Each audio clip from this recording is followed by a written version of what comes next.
दोस्तों, मैं हूं समीर और आज मैं लाया हूं आपके लिए ट्रेजेडी किंग दिलीप कुमार साहब की ज़िंदगी के कुछ अनछुए पहलू। दोस्तों, पिछले कुछ दिनों से मैं पढ़ रहा हूं कि दिलीप साहब की तबीयत कुछ नासाज है, यानी उनकी तबीयत कुछ गड़बड़ चल रही है।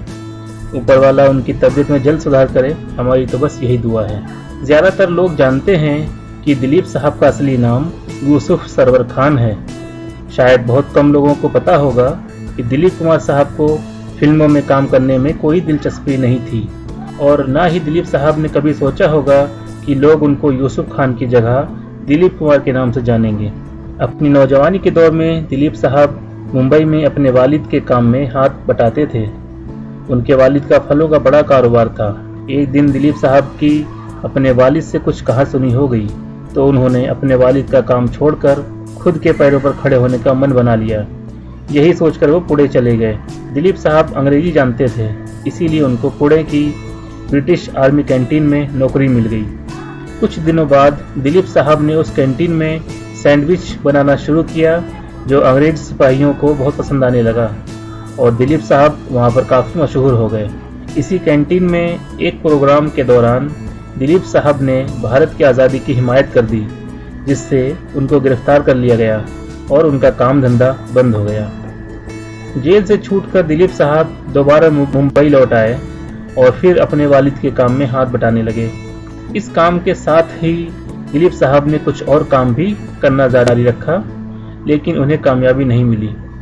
एक दिन दिलीप साहब के वालिद ने उनको नैनीताल में सेब का बगीचा खरीदने का काम सौंपा, तो दिलीप साहब ने उस काम को बहुत अच्छी तरह से अंजाम दिया, जिससे उन्हें वालिद की खूब शाबाशी मिली। एक बार दिलीप साहब को ब्रिटिश आर्मी कैंप में लकड़ी से बनी कॉट सप्लाई करने का काम मिल गया। इसी सिलसिले में उन्हें दादर जाना पड़ा। जब दिलीप साहब दादर जाने के लिए चर्च गेट स्टेशन पर ट्रेन का इंतज़ार कर रहे थे, तभी वहां उनकी मुलाकात साइकोलॉजिस्ट डॉक्टर मसानी से हो गई। दोनों एक दूसरे को पहले से ही जानते थे। डॉक्टर मसानी उस वक्त बॉम्बे टॉकीज की मालकिन देविका रानी से मिलने जा रहे थे, तो उन्होंने दिलीप साहब को भी साथ चलने के लिए कहा। उन्होंने दिलीप साहब से कहा कि मेरे साथ चलो, हो सकता है तुम्हें वहाँ कोई काम मिल जाए। दिलीप साहब ने पहले तो मना कर दिया, लेकिन फिर उन्होंने फिल्म स्टूडियो देखने की ख्वाहिश के चलते हाँ कर दी। उस दौर में बॉम्बे टॉकीज एक कामयाब फिल्म प्रोडक्शन हाउस था। उसकी मालकिन देविका रानी एक फिल्म स्टार के साथ ही काफ़ी मॉडर्न और दूर अंदेश औरत थी। देविका रानी ने अपने ऑफिस में दिलीप साहब और डॉक्टर मसानी से काफ़ी बातें की। डॉक्टर मसानी ने देविका रानी को दिलीप साहब के बारे में कई बातें बताईं और यहाँ आने की वजह भी बताई। तब देविका रानी ने दिलीप साहब से पूछा, क्या तुम एक्टर बनोगे? इसी के साथ ही उन्होंने दिलीप साहब को 1250 रुपये की नौकरी का ऑफर भी दे दिया, लेकिन दिलीप साहब ने फिल्म लाइन का कोई तजुर्बा न होने की वजह से ये ऑफर कबूल करने से मना कर दिया। तब देविका रानी ने उन्हें समझाया कि जैसे तुम फलों के कारोबार और उसकी खेती के बारे में सीख रहे हो, उसी तरह एक्टिंग वगैरह भी सीख जाओगे। मुझे तुम में एक अच्छा एक्टर बनने की काबिलियत दिखाई दे रही है।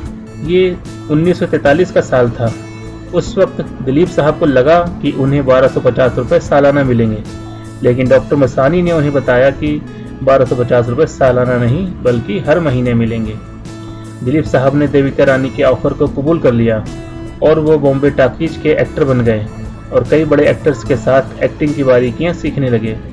एक दिन देविका रानी ने दिलीप साहब को अपने केबिन में बुलाया और कहा, यूसुफ, मैं तुम्हें जल्द से जल्द एक एक्टर के तौर पर लॉन्च करना चाहती हूँ। मैं सोच रही हूँ कि तुम्हारा कोई स्क्रीन नेम हो, ऐसा नाम जिससे दुनिया तुम्हें जानेगी और तुम्हारी एक रोमांटिक इमेज बनेगी। देविका रानी ने कहा कि जब मैं तुम्हारे नाम के बारे में सोच रही थी तो मेरे दिमाग में दिलीप कुमार का नाम आया। तुम्हें ये नाम कैसा लगा? दिलीप साहब अपना नाम बदलने के लिए तैयार नहीं थे। उन्होंने देविका रानी से कहा, नाम तो अच्छा है, लेकिन क्या ऐसा करना ज़रूरी है? देविका रानी ने मुस्कुराते हुए दिलीप साहब से कहा, काफ़ी सोचने और समझने के बाद ही मैं इस नतीजे पर पहुंची हूं कि तुम्हारा स्क्रीन नेम होना चाहिए। देविका रानी ने उनसे कहा कि वो फिल्मों में उनका लंबा और कामयाब करियर देख पा रही हैं। ऐसे में ये नाम अच्छा रहेगा और एक सेक्युलर अपील भी होगी। और इस तरह यूसुफ सरवर खान दिलीप कुमार बन गए और उनका करियर कैसा रहा ये आप और हम सब जानते हैं। ये एक इत्तेफाक ही हो सकता है कि यूसुफ से दिलीप कुमार बने इस अदाकार ने महज एक ही फिल्म मुगल आजम में मुस्लिम किरदार निभाया। तो दोस्तों, कैसा लगा मेरा ये वीडियो?